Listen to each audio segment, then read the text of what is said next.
everybody. Welcome to the COVID-19 day 9 of social distancing home workout. I am in Chiang Mai in the room that Kevin and I are renting. We have 2 rooms, which is very nice, so I can come do my workout in the day in here while Kevin is doing stuff in there. And then afterwards he comes out and we do some work together, which is really great. But we don't film that because I'm not ready yet. So yesterday, if you guys tuned in, I did some squats using coins and something that my brother had taught me, doing really deep squats to pick things up. And then I also had borrowed from Andy Thompson, who had like a squat into a teep to teach like this full range of motion. I really enjoyed doing that. It was not something that I kind of normally do, but it is something that if I were at my regular gym doing my regular workouts, sometimes there are days that you just make total adjustments, like depending on how you feel, or if you have an injury or something like that, you're like, today I'm just doing weights, or today I'm just doing really slow range of motion, today I'm just shadow boxing and feeling things, that kind of thing. So that was realistic for if I were not in a completely different set of circumstances in the world, something that is relevant to normal training.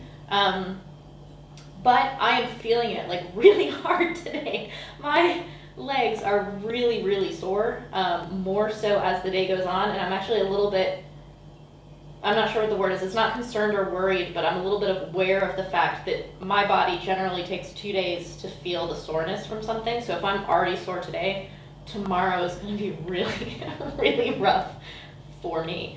So because of that, I'm not going to be doing as much leg lifting things as probably I would be doing if I were just going back to my high repetition work. But I'm glad that I'm feeling it. I'm glad that I was able to give myself something that like really kind of kicked my own ass. It kind of feels like if I'd run stairs or something without leaving the comfort and isolation of my own living room. So today I'm going to be doing shadow boxing, punching, and elbows, mainly like upper body stuff to kind of give my lower body a break, but I'm still going to be doing things with my legs in order to stretch them, because there's a very important thing that yesterday the lesson was balance and range of motion. If you're sore, especially if you've been in a fight and you have leg kicks or something like this, like something hurts from impact, a lot of people are like, I'm just going to lay off it and let it heal on its own. Stuff doesn't heal on its own. That's not really how things work. You need to be stretching it and you need to be keeping the range of motion as much as possible. So because my legs are sore, I'm going to be trying to get range of motion into them without further taxing them. So I'm going to start with the elbows and talk less than what I'm doing right now. I'll start with the elbows. Let me see if anyone is here first. Hi, Kevin. And Chap Chai is watching. Sawadee ka, Pinung, Kuru Chap Chai. Chap Chai Sasakun is absolutely incredible. If you guys have the chance when you come back to Thailand or when gyms are reopening to train with Chap Chai Sasakun at his gym, Sasakun Gym in Rangsit, go do it. If you don't have that opportunity, go over to the Muay Thai Library and check out Chap Chai Sasakun's sessions in the Muay Thai Library. He has a few of them. You can't not learn from him. Like, you can look at a 5-minute segment from him, jump up and try it, and you will have been like, oh my god, this totally makes sense. He's totally a, in Buddhism they talk about teaching of like, you can hear something and intellectually understand it. Someone can tell you what sweet tastes like, but once you take sugar and actually put it on your tongue and experience what sugar tastes like, you no longer need your teacher, you understand it to be true. That's the thing with Chap Chai. He like teaches you something and he like explains it to you, and then you actually do it, and it's like putting sugar on your tongue. You just totally get what he's talking about with the weight transfer and kind of like efficiency of movements and stuff. Chap Chai is absolutely awesome.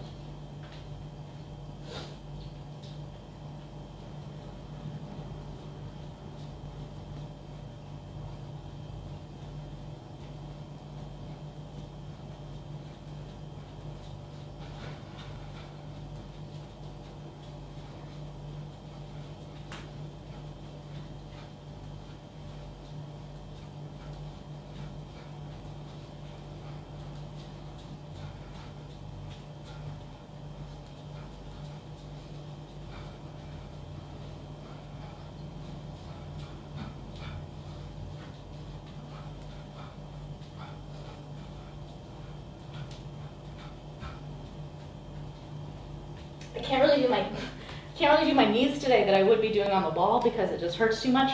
So I'm going to do them slower and in shadow, but I'm still going to try to get high numbers. So instead of doing 500, which I would be doing, I'm going to cut it in half to 250 because they're slower, but I'm still going to be doing repetition with them.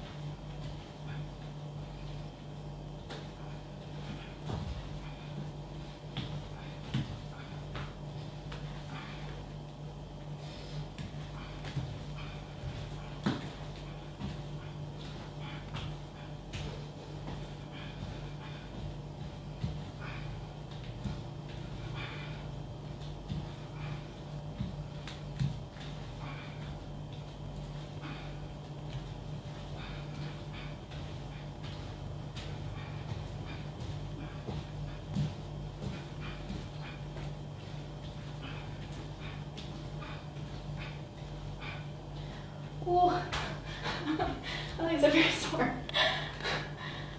I'll see if I can do teeps today also. That's more lifting of my legs, which I'm struggling with, but I'll see if I can, yeah, I can still get my teeps, just not with a lot of power.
That's good. It's warming them up already.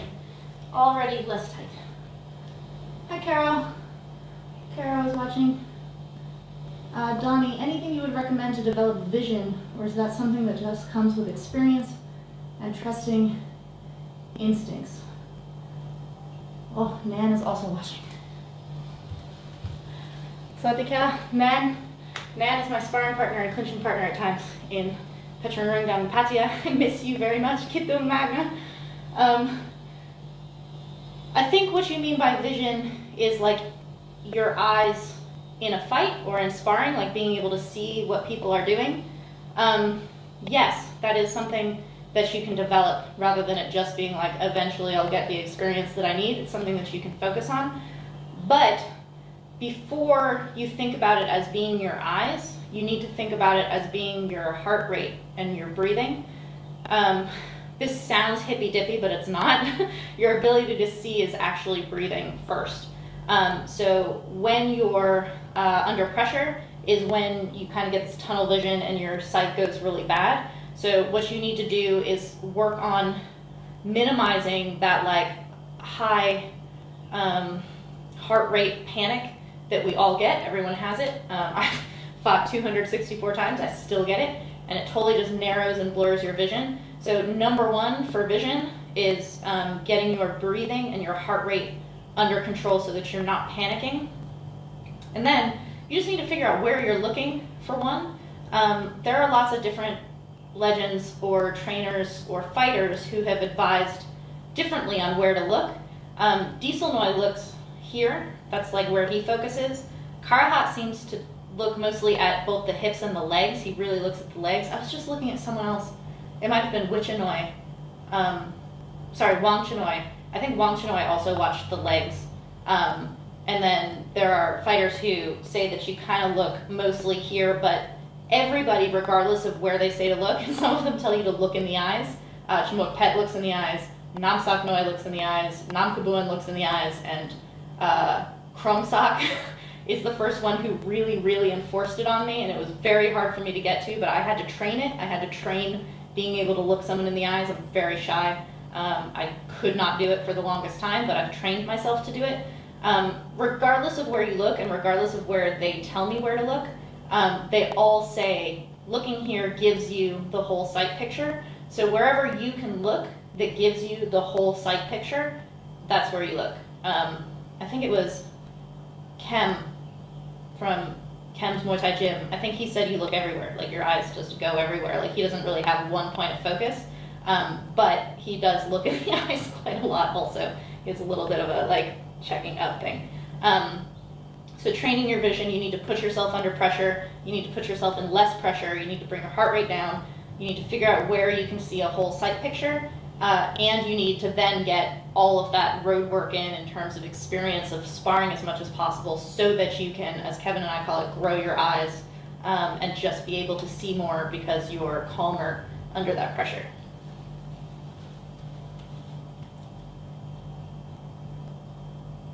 Hey Shannon, hey Jenna,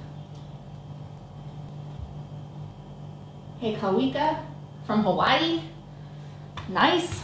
All right, I forgot my timer, so I'm gonna go grab my watch and then I'm gonna shadow box. So you guys get to stare at a blank room for 1 second.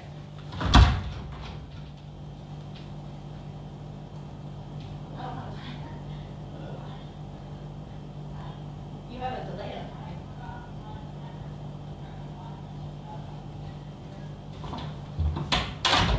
I just went into the bedroom to get my timer. Kevin is watching this, but it's like got a slight delay, so it's like a time warp. It's like we just had a like sci-fi experience. All right. I'm gonna shadow box because that keeps me loose and it's fun. You should have fun when you shadow box. You should not be overthinking when you're shadow boxing, for sure. You can grow your eyes while you're shadow boxing too, but it's going to be like internal. It's going to be like visualizing an opponent in front of you, which is going to be really hard when you first start because you're like, I don't know what someone would do, and you might be kind of making up the same combos that they're doing all the time. But that's a start. You get better as you go by just starting one thing.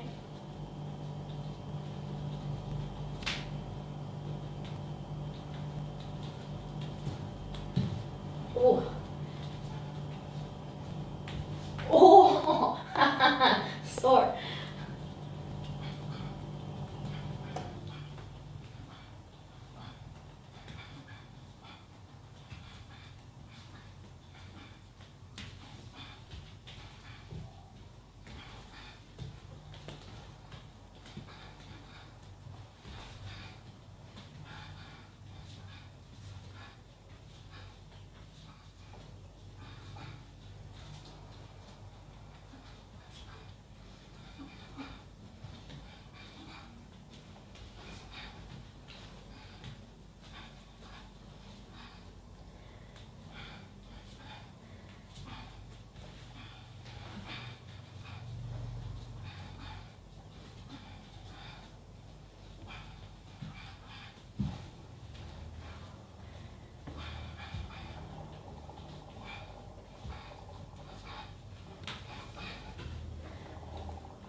count my sets with coins.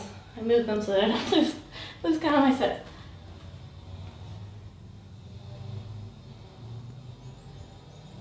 Hello, hello, everybody. Very good. Sorry, I lost my stream for a second. Start my next. So, I'm trying to pay attention a little bit to my soreness and like I'm not being gentle, I'm just being aware of like where the edges of things are. This is really important. I'm not injured, I'm just sore.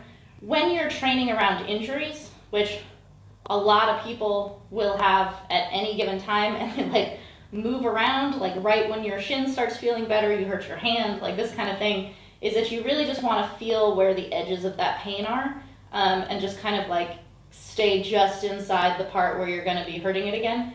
So when I'm throwing things, like if I throw them too high and too fast, I feel like I could potentially hurt myself. So that's why I'm taking the like tempo down, but I'm still trying to get the like range of motion of my knees up, kind of thing.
On the knees, because I'm not against the wall anymore, I'm doing two things. I'm still trying to keep them very high. There are long knees, like stepping long knees. I'm not working on those right now. I can throw a couple of them in. I'm trying to keep them high, but I'm on my toes a lot and kind of marching like this, like staying on my toes like that. But one of the things that I really got a lot out of with Chumuk Pet was rising up onto the toe. So at about 30 on that set, I remembered the rising up on the toe, and so changed the way that I stepped from constantly being on my toes to using the rise up on that.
I'm sweating. It's very good.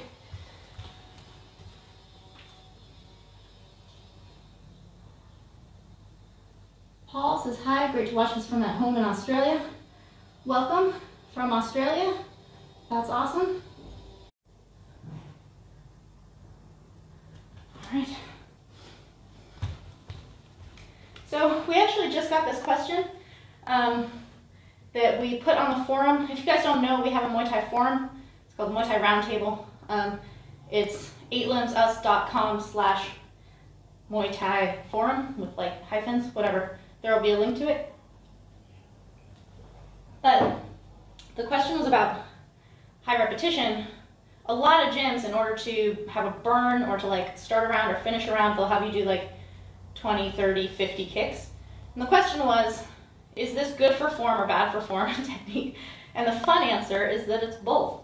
So while I'm doing high repetition today, something that I was thinking about just now as I was teeping on the fridge is that when you do really high repetition, there is a potential downside, which is that if you do not have awareness, or at least have not been taught what the proper form is supposed to be in the first place, you are doing very high repetition and wearing a groove in wrong technique.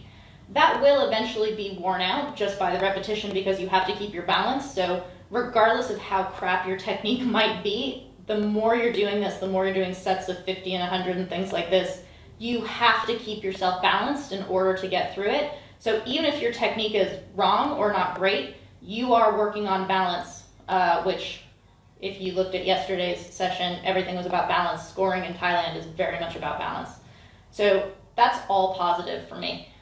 Even if you're doing it wrong, you're still working on really good things. If you've been taught what it's supposed to look like, and if you've ever felt what it's supposed to feel like, which is actually more important than where is my foot and this kind of thing. If you can feel, Chai was on here earlier, he's all about feeling. He's always telling me feeling, like you have to feel what something is supposed to be. If you have a feeling for if it's a correct technique or not, a lot of people, even when they're doing something where like it just doesn't feel good, it's probably wrong. You might not be able to identify exactly where it is, but the more you do it, your body will find where that right place is, and whatever is balanced and feels good to you is generally more correct, right technique than anything that you're like, oh, but my foot landed exactly here. So the positive side of those high repetitions, even if you're doing them wrong, is that if you have awareness of it being wrong because it feels wrong, or you have awareness of it being wrong because it has no power or whatever, by continuing through it and not stopping and obsessing about how to fix it, you're teaching your brain and you're teaching your body the difference between that felt good and that doesn't feel good, that's right and that's not. You're teaching yourself how to identify whether the technique is correct or not. So the fun answer of it is both good and bad to be doing maybe sloppy technique in really high repetition, is that on a long enough timeline, it will figure itself out and it will bring your balance into correction, like into focus, just by you having done so much of it, which I think is really cool.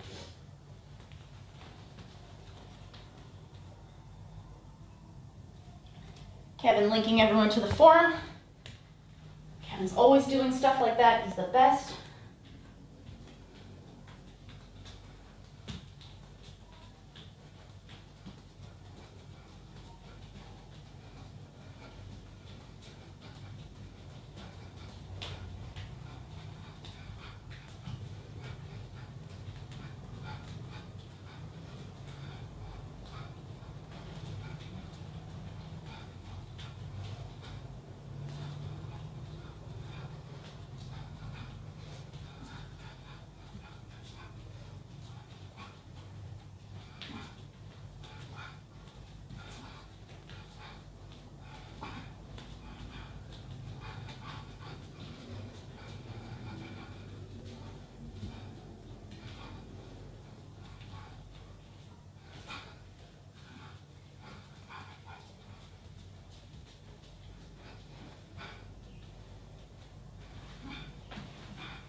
fatigues on that one for a second. Do more shadow boxing instead.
Got people from all over. Very, very cool.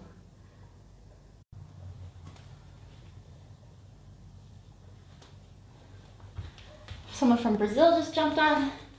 It's very cool. Something that I'm doing in my shadow boxing right now that kind of made me think of what I was saying earlier about like growing your eyes or envisioning someone in front of you when you're just shadow boxing or just doing something by yourself is if you're trying to develop your sight or your vision in real time when you're like working with someone, if you're doing sparring or something like this, to then not have someone in front of you who's like throwing things at you that you don't expect or putting you in a position that you don't kind of understand or whatever. There are ways to kind of cheat this when you don't have a sparring partner if you're doing your shadow boxing or something like this. Just now when I was shadow boxing, I have a vast treasure trove of having fought so many times and so many different opponents. I have a very good memory. I remember moments of fights, like little snippets of fights of what an opponent did to me or something that I did that worked really well. And so I can borrow from that. I can basically take an actual experience from a fight and be like, if you're not a fighter, if you've been sparring or something and you have a partner at the gym who got something on you that pissed you off, you're like, they always get that teep on me when I'm coming forward or whatever, or they kick my legs or whatever the thing is. Take it, steal it, put that person in your head, use that in your shadow boxing to grow your eyes, like see it in front of you as it occurred in real life. And even if it's really repetitive because you only have like 5 or 6 things to pull from, use it, like pull it and use it. Another thing that you can do is go on YouTube and find fights and borrow from that. See what people are doing in fights. Be like, God, that was so cool when Nam Kabuin did this body rip. And so you imagine in your head how someone approached, or you imagine yourself as Nam Kabuin and the person's coming towards you, and like, how do you see where his kick was going to be to see that timing on that? Someone who has just unbelievable eyes, like unreal, it's like he's made of magic, is Karahat. He just has incredible eyes. And if you watch the interview we did with Diesel Noy about his fight with Samart, something that he says over and over again throughout the entire fight as we're watching it together is Samart has really good eyes. He's like, he just sees everything.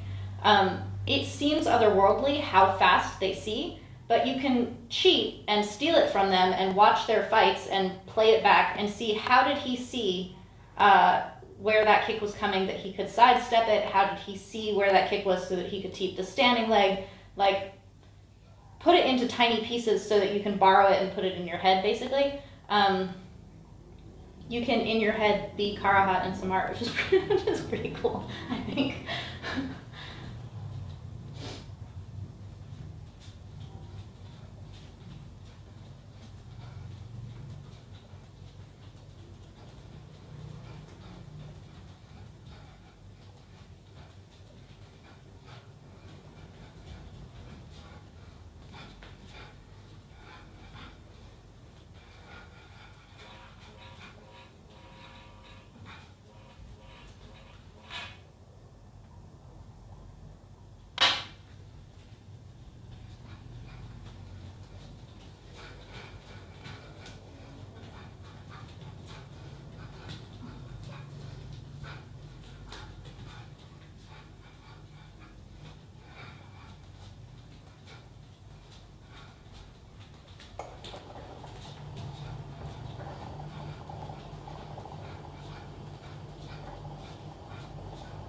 Something in doing those elbows just now is I was feeling, I have the tension in my legs anyway, but I was feeling the tension in my shoulders, so I was slowing it down a little bit in order to get a little bit more of Yod Kumpan's like super whip that he does. He looks like a butterfly knife when he's doing it.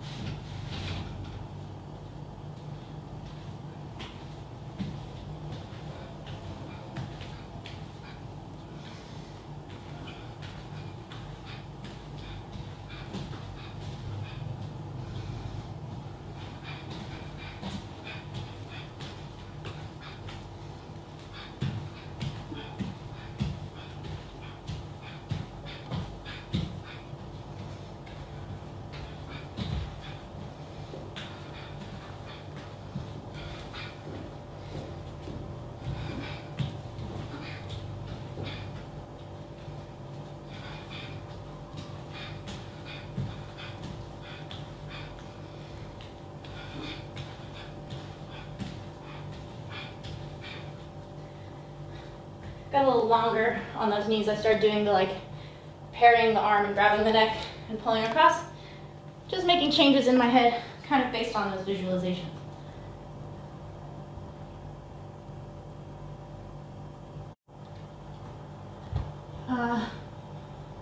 When you do a knee, you are actually hitting up and not straight.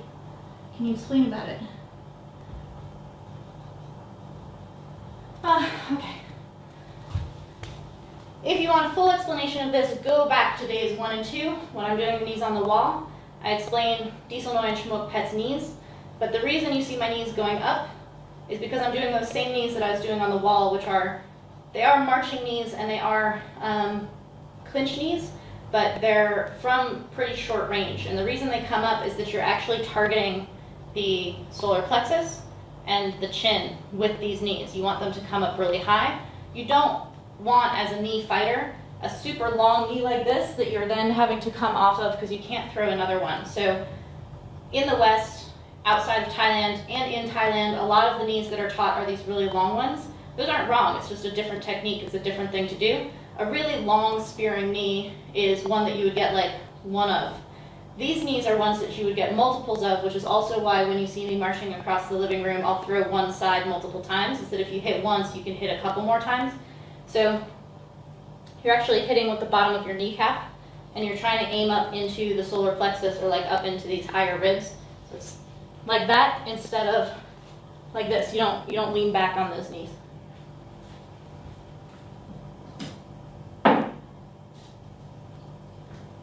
Just teeps.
So,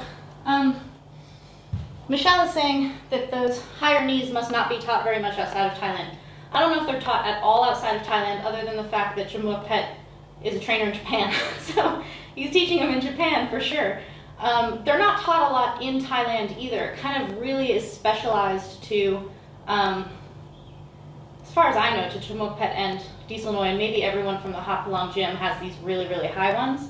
But Yilkun Pan was the first to teach me not to lean back on knees, so he still has a higher knee that's like coming across this way. So you're like controlling your knees as you come this way instead of the lean back. Crew Pot has incredible, distinct, controlled at all times knees. They don't come high the way that Duuglas-Ittu and Muay do, but they are not that like long spearing knee that seems to be the knee that's taught outside of Thailand. So knee fighters in general. In terms of the like diaspora of going out and teaching out in the world, knee fighters do not seem to have proliferated outside of Thailand to be teaching the no lean back knees. It seems like a lot of the training that goes outside of Thailand is the like rocking horse, longer one. All right, one more set.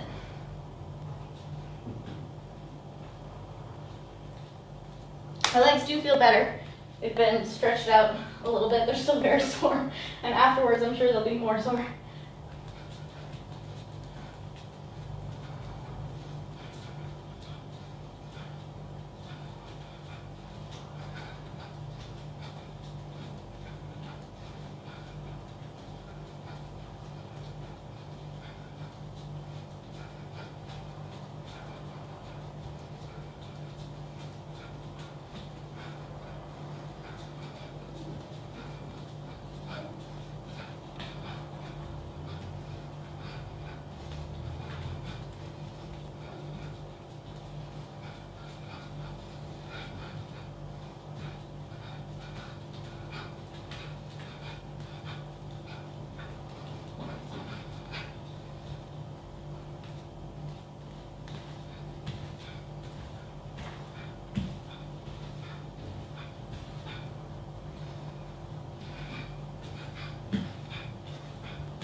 Trying not to let my body go so much.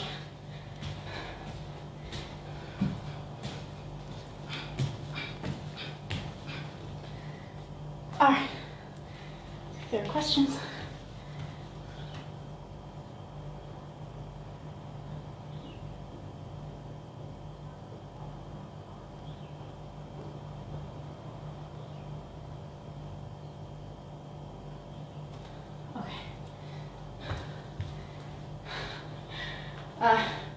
So in summary for today, I'm going to do some conditioning and I'm going to work with Kevin, which is going to extend my workout. That's not part of our live stream. But thank you guys for joining me on this part. Thank you for your questions. If you have questions, we have a forum that is a really great resource for people because not only can you post a question on there that if I can give my answer on there, it benefits everyone else who might have that question for the remainder of time, basically. So other people who have the same question can see that, but other people can give their input as well. I'm not like the sole authority on things, and I have a way that I've learned or something that I understand, but there's never a monolith, like one way of doing something or knowing something. And things like gym reviews, those are actually really good to put in a forum because while I have been to many different gyms in Thailand as I go around training with legends and crews for the Muay Thai Library, I have not trained regular training in very many gyms at all, so I don't really know what regular training is like at a lot of different gyms. People who have actually trained in them and more recently than I've been there can give more kind of up-to-date information about what the actual experience of training there is. So check out the forum. Again, it's on my 8limbs.us.com site. Very easy to find. Just look up Muay Thai Forum and Sylvie and you'll find it.